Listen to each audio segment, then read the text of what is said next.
Hi there.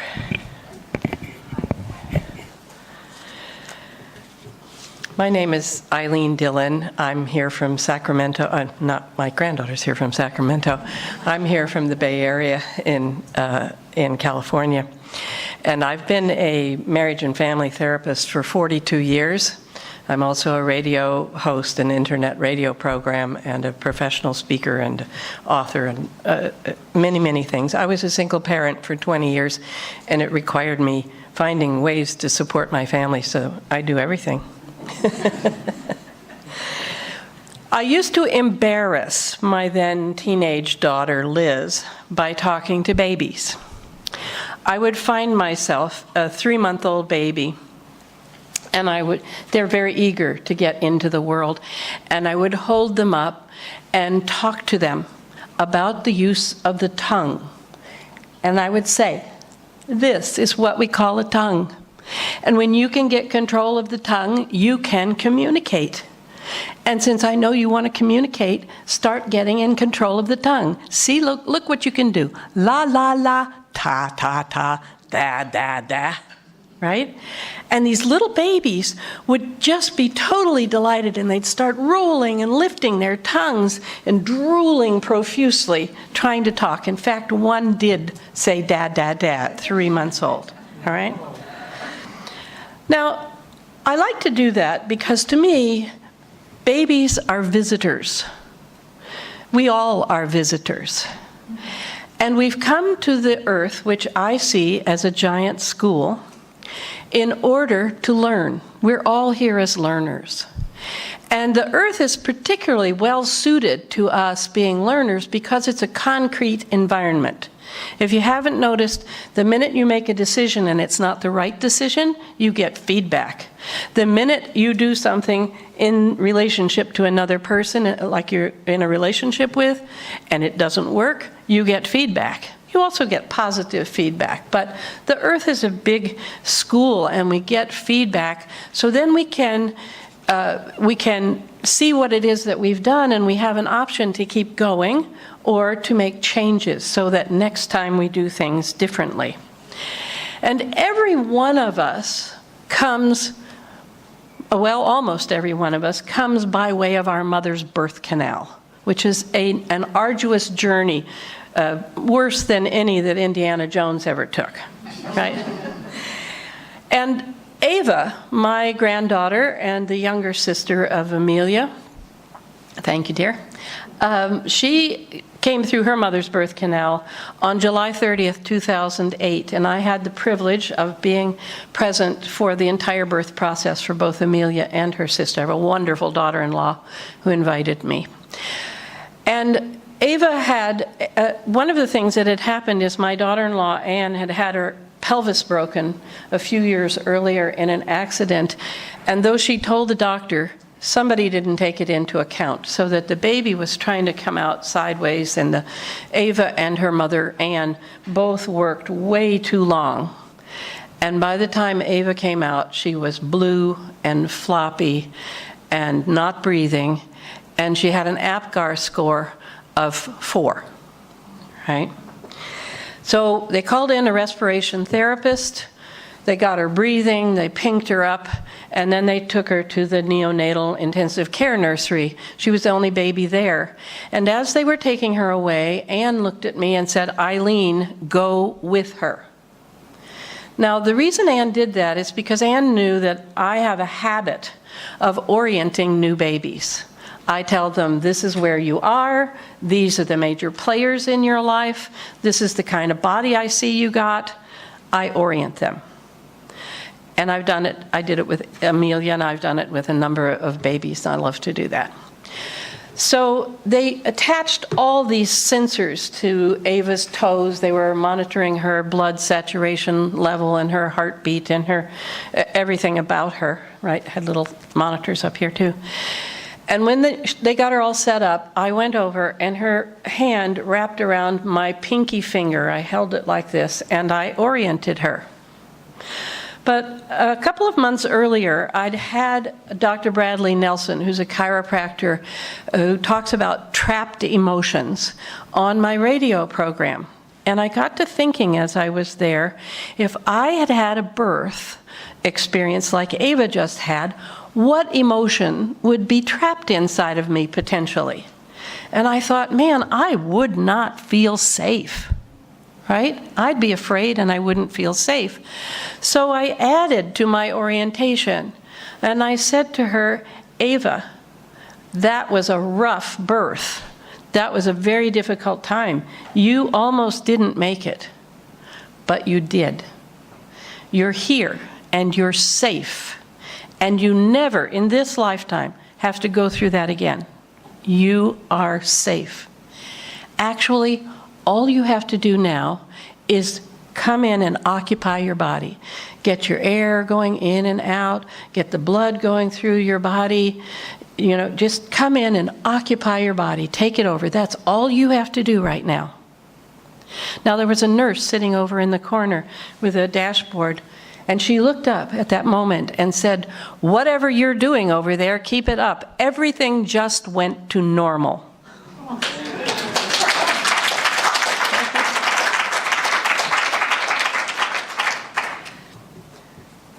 So, you may think that it was because, a lot of people would argue anyway, that it was because I was calm, because I was, in contact with her physically and so forth. But because I've had a lot of experience talking with babies and animals and the elderly and paralyzed people, and because of the specificity and the speed with which she responded, I'm going to argue that I was talking to Ava's soul, and she heard me. And you know, all babies, no matter how old we get, you can talk to our souls. All you have to do is speak to us about what's going on, and you can talk to our souls. And when we talk with children about what's really going on with them, and we also include emotions, then we actually are going to be empowering them and helping them move into a life that is really going to work for them, all right? Emotions, the patterns for emotions are set in the first 7 years of life. And so it's really, really important that we teach our children what are emotions, how to work with them, what can you learn from them, what's their job, because we want our children to become masters of emotions rather than slaves to anger and jealousy and hurt and all of the things that we normally get involved with, right? And so key is teaching your child to learn from emotions. And that's a life skill. That's a series of life skills. We want to teach them what emotions are. You know, emotions are given to us as tools in my learning. My son gave me the moniker of the emotional pro. That's not because I'm so great about emotions, even though I know a lot about them. It's because I'm a recovered angry person. And I had to learn how to work with emotions. And at the time I started working with them, there were very few things that people knew about emotions. In fact, in my office, we did a survey of 37 schools that prepared therapists for licensure in the state of California, and we asked them, do you now or have you ever had a standalone course on anger? Not one of them. They always teach about emotions involved with other things. But our emotions are tools. They help us give direction. If you love somebody, if you feel love, that says come closer. If you feel lonely, that says I have more energy going out than coming in. So every emotion tells us something, it directs us, and it also offers us learning. I'd like to share with you a story of Amelia's dad, my son Jonathan, when he was the same age as Amelia. He was caught stealing a candy bar as he came home from school. He'd started a new school. And I got a call from the manager. And when he walked in the door, I said to him, well, Jonathan, I understand that today was the day you decided to learn about stealing. Is that right? What did you learn so far? It's not worth it. It's definitely not worth it. Well, honey, that's really important. If you learned that stealing is not worth it, that's really important. But I don't think you ever stole before. So how is it that you happened to steal today? Well, there were these two boys, and they said they stole candy bars, and it was fun, and it would be fun for me too, except I got caught, and they didn't. Well, let me see if I got this right. There were these two boys, these two voices outside of you that said, steal candy bar, that's a good thing to do, and you did what those voices said, is that right? Was there ever any other voice that you heard? Whose voice was that? And what did it say? I think it was my voice, and it said, it's not a good idea, don't do it. So there were these two voices outside of you that said, steal, and you listened to them. And then there was this other voice that said, don't do it, it's not a good idea, and you didn't listen to that voice. Tell me something. If you could go back and live today over again, would you make the same choice or would you make a different choice? I'd make a different choice. I'd listen to the voice coming from inside of me. In fact, from now on, I'm only listening to the voice coming from inside of me. I'm not listening to voices coming from outside of me. Wow, Jonathan, if you learned today that stealing is not worth it and that it's more important to listen to the voice coming from inside of you than from outside of you, I'd say you had a really valuable day, and I want you to know I'm really proud of you. All right? We are in a time of transition. Great transformation. We need to parent our children differently. As you so sweetly and nicely said, we do. And that's an example of how we can talk to our child's soul, work with the issue of remorse, which helps point out places where we don't feel good about what we've done so that we can make a shift. And I'd like to share with you, think in your own life, did you ever steal anything? Most of us have, right? What kind of reaction did you get from the adults around you? And whatever reaction that was, where did it take your attention?